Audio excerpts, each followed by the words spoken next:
نہیں، ایسے نہیں چلے گا۔ مولا علی فرماتے ہیں کسی کنویں میں شراب گر جائے، پھر وہ شراب گرنے کے بعد کنواں سوکھ جائے، سوکھنے کے بعد اس کنویں کو پاٹ دیا جائے، یعنی مٹی سے بھر دیا جائے، پھر مٹی سے بھرنے کے بعد اس پہ گھاس پیدا ہو، اس گھاس پر بھی میں اپنی بکری کو نہیں چرانا چاہتا۔ حالانکہ علماء سے پوچھو، جب کنویں کے اندر شراب گر گئی اور مٹی سے پاٹ دیا گیا تو ناپاکی ختم ہو گئی، لیکن یہ مولا علی کا تقویٰ ہے۔ مولا مشکل کشا فرماتے ہیں شراب جس کنویں میں گری ہے، میں اس کنویں پر ابلے والی گھاس کی اپنی بکری کو جس کا میں دودھ پیتا ہوں نہیں کھلانا چاہتا۔ ایک روایت میں آتا اپنے گھوڑے کو اس پہ چرانا نہیں چاہتا، یا اس کو یوں بیان کر لیں اپنے جانور کو بھی وہ گھاس نہیں کھلانا چاہتا۔ اب میری قوم کے جوانوں تم سے پوچھتا ہوں، وہ علی مرتضیٰ کو تو شراب سے اتنی نفرت ہے کہ وہ شراب گری ہوئی جگہ پر اپنا جانور بھی چرانا نہیں چاہتے، پھر تم کس منہ سے نشہ کرتے ہو؟ یاد رکھنا، نشہ اس لیے تمہاری آبادیوں میں پرموٹ کیا جا رہا ہے، نشے کو اس لیے عام کیا جا رہا ہے تاکہ تم ایجوکیشن حاصل نہ کر سکو، تاکہ تم پڑھ نہیں نہ سکو، تاکہ تم تعلیم حاصل نہ کر سکو، تم قوم کی خدمت نہ کر سکو۔ جو نشے میں رہے گا وہ اپنے بچوں کے مستقبل کی فکر کب کرے گا؟ جو نشے میں رہے گا وہ اپنی بیوی کا حق کب ادا کرے گا؟ جو نشے میں رہے گا وہ کام دھام کب کرے گا؟ اس لیے کہ نشہ یہ ام الخبائث ہے۔ اللہ اکبر، یعنی ہر گناہ کی جڑ ہے نشہ۔ دیکھو نشہ کرنے والا چور بھی بنتا ہے، نشہ کرنے والا ڈاکو بھی بنتا ہے، نشہ کرنے والا قاتل بھی بنتا ہے، نشہ کرنے والا کسی کا مرڈر بھی کر سکتا ہے، کیونکہ کمائے گا نہیں تو نشہ کرے گا کیسے؟ کوئی چند روپیوں کا لالچ دے کر، نشے کا لالچ دے کر کیا کرے گا؟ بولے گا جا فلاں کا مرڈر کر دے۔ بولو کرے گا کہ نہیں کرے گا؟ آئیے ایک بہت پیاری سی بات یاد آ گئی مجھے، نشہ کرنے والے سے لوگ کچھ بھی کرپشن کروا سکتے ہیں، لوگ کچھ بھی کام کروا سکتے ہیں۔ اس لیے میرے جوانوں نشے کی طرف نہ جاؤ۔ نشے سے کینسر عام ہو رہا ہے، نشے سے نامردی عام ہو رہی ہے۔ نشہ کرنے والا بیوی کے حق ادا کرنے کے قابل نہیں رہتا، وہ بیوی کو سکون نہیں پہنچا سکتا۔ اگر بیوی کو سکون نہیں پہنچا رہا ہے، بیوی اس سے مطمئن نہیں ہے، حیا کے پردے میں عرض کر رہا ہوں بہت کھل کے بات نہیں کر سکتا، اگر وہ بیوی کو مطمئن نہیں کر رہا ہے، بیوی شریف ہے، شریف ہے، اگر وہ شرافت رکھتی ہے تو بستر پہ کروٹ بدل بدل کر روتے روتے وہ سو جائے گی، لیکن تھوڑا سا اگر اس کے اندر بے باکی ہے تو وہ کسی اور سے ناجائز تعلقات قائم کرے گی۔ آپ کیا سمجھ رہے ہیں نشے کو؟ کلو مسکرن حرام، ہر نشہ آور چیز حرام ہے۔ نشہ کہاں تک لے جاتے آدمی کو میں بتاتا ہوں آپ کو، کہاں تک اس میں سچائی ہے یہ تو لکھنے والا جانے۔ ہماری جماعت کے بہت بڑے مفکر نے بیان کے اس لیے میں نقل کر رہا ہوں، دھیان سے سننا۔ ایک شخص کو ذمہ داری دی گئی کہ حضرت عیسیٰ علیہ السلام کی تصویر کے ذریعے سے وہ عیسیٰ علیہ السلام کی زندگی بیان کرے۔ سمجھو اس کو، اپنے الفاظ کی جامع میں سمجھا رہا ہوں، یعنی عیسیٰ علیہ السلام کا بچپنا کیسا ہوگا، وہ بچپنا، پھر حضرت عیسیٰ علیہ السلام کی ابتدائی جوانی کیسے ہوگی، سب تصویروں میں بیان کرنا ہے، سب کی تصویر بنانا ہے۔ ہمارے نبی کی تصویر ہم نہیں بناتے اور بنانے کو جائز بھی نہیں سمجھتے، لیکن یہ عیسائی دنیا کی بات کیا بات ہے، سبحان اللہ سبحان اللہ عبرت کے لیے، سبحان اللہ سبحان اللہ، جن بہنیں بھی ہزاروں کی تعداد میں موجود ہیں، میں ان سے بھی کہتا ہوں سیدہ فاطمہ کی کنیزوں، اپنے بچوں کی صحیح تربیت کرو۔ تمہارے بچے کس کی صحبت میں بیٹھتے ہیں یہ دیکھو، اسکول جاتے کہ نہیں جاتے یہ دیکھو، مدرسہ وقت پہ جاتے کہ نہیں جاتے یہ دیکھو، وقت پہ سوتے ہیں نہیں سوتے یہ دیکھو۔ تم نے اپنے بچوں کو آوارہ گردی پہ چھوڑ دیا، کب آتے ہیں کب نہیں آتے کچھ نہیں پتا۔ آپ کو بتاؤں، آپ کہتے ہیں کربلا کربلا کربلا، میں ذمہ داری سے سادات اور علماء کی موجودگی میں کہہ رہا ہوں، کوئی کربلا نہ ہوتی اگر سیدہ فاطمہ الزہرا جیسی ماں کی تربیت نہ ہوتی۔ سونے کی پورے کربلا کا انحصار ہے سیدہ فاطمہ الزہرا کی تربیت پر۔ کربلا والوں کو تیار کیا ایسی ماں نے، اور اللہ نے اسی لیے ایسی ماں کے لیے ایسے بابا کا انتخاب کیا جسے خاتم النبیین کہتے ہیں۔ ادھر بابا کی گود بے مثال ہے، اس لیے فاطمہ الزہرا بے مثال ہے، فاطمہ الزہرا کی گود بے مثال ہے، اس لیے حسین بے مثال ہے، اس لیے کل پیسہ آتا ہے تو پتہ اپنا اوقات بھول جاتے ہیں۔ تمہیں اپنی ذمہ داری کا احساس کرنا ہوگا بہنوں۔ ایک ماں ماں کا بہت بڑا کردار ہوتا ہے بچوں کی تربیت میں. تم اگر موبائل پر گیم کھیلنے بیٹھ جاؤ گی تو بچوں کی تربیت کب کرو گی؟ اگر تم سیریل دیکھنے بیٹھ جاؤ گی تو بچوں کی تربیت کب کرو گی؟ اگر تم پڑوسن کے ساتھ کسی کی غیبت اور چغلی کرنے بیٹھ جاؤ گی تو بچوں کی تربیت کب کرو گی؟ ماں کی گود بچے کی پہلی درسگاہ ہوتی ہے. ماں کی گود کا بہت بڑا رول ہوتا ہے. گود بہت قیمتی ہوتی ہے. اللہ اکبر. تو بات دور نہ نکلے, میرا وقت ختم ہو چکا ہے.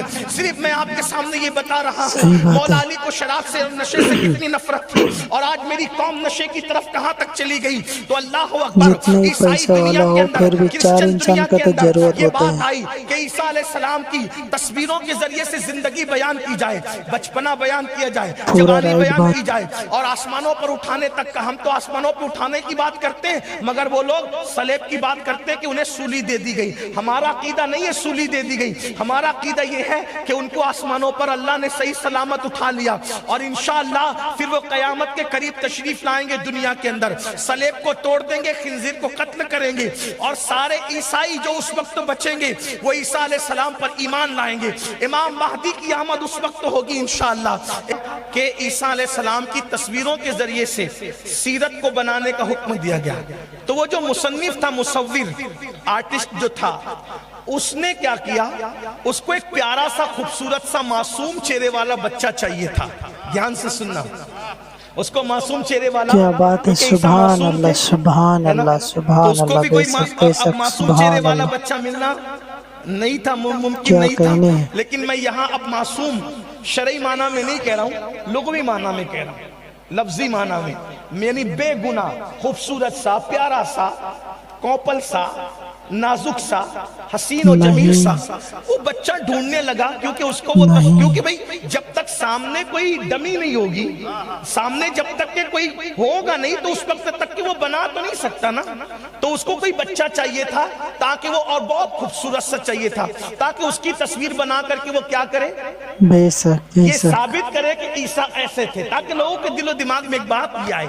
ایک بات اب یہاں اور عرض کر دوں, لوگ ہمارے نبی کی تصویریں بناتے ہیں, لوگ ہمارے نبی کی تصویر بناتے ہیں, ہم غصے میں آتے ہیں. میں نے کہا ہمارے نبی کی تصویر بنی نہیں سکتی. کیوں؟ اس لیے کہ تصویر اس کی ہوتی ہے جس کا چہرہ سامنے ہو, جس کا چہرہ سامنے ہو. ان جیسا چہرہ تو کسی کا ہے نہیں. تو جو تصویر بناتا ہے وہ اپنے ابا دادا کی بناتا ہوگا, ہمارے نبی کی نہیں بناتا. ہمارے نبی کی تصویر کیسے بن سکتی ہے؟ ہمارے نبی تو, ارے جس کا سایہ نہیں تھا اس کی تصویر کہاں سے لاؤ گے, اس کا خاکہ کہاں سے بناؤ گے؟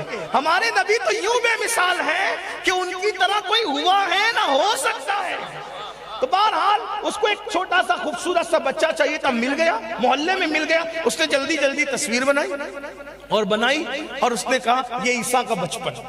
میں اس کو جواز کی شکل میں نہیں, صرف عبرت کے لیے بیان کیا کہ دیکھو کہنا یہ ہے, عیسیٰ کا بچپن. سبحان پھر اس نے اللہ سبحان اور اللہ, کیا جو بات ہے. بچپنا بیان کیا, لوگ لڑکپن کہتے ہیں, لڑکپن نہیں کہتا میں, لیکن بہرحال بچپنے کے آگے کی منزل بیان کی, پھر جوانی بیان کی. اب اس میں کردار ہمارا اور بیان ویڈیو کرنا تھا. کیسی لگتی ہے آپ کامنٹ میں ضرور بتانا. آپ کو کس طرح کا ویڈیو پسند ہے اور کون مفتی صاحب کا ویڈیو پسند ہے, تو ہم آپ کے لیے وہی مفتی صاحب کا بیان لے کے آئیں گے. تو کس وجہ سے لے جایا گیا؟ اگر ہمارا چینل اچھی لگے تو چینل کو لائک اور سبسکرائب کرنا مت بھولنا.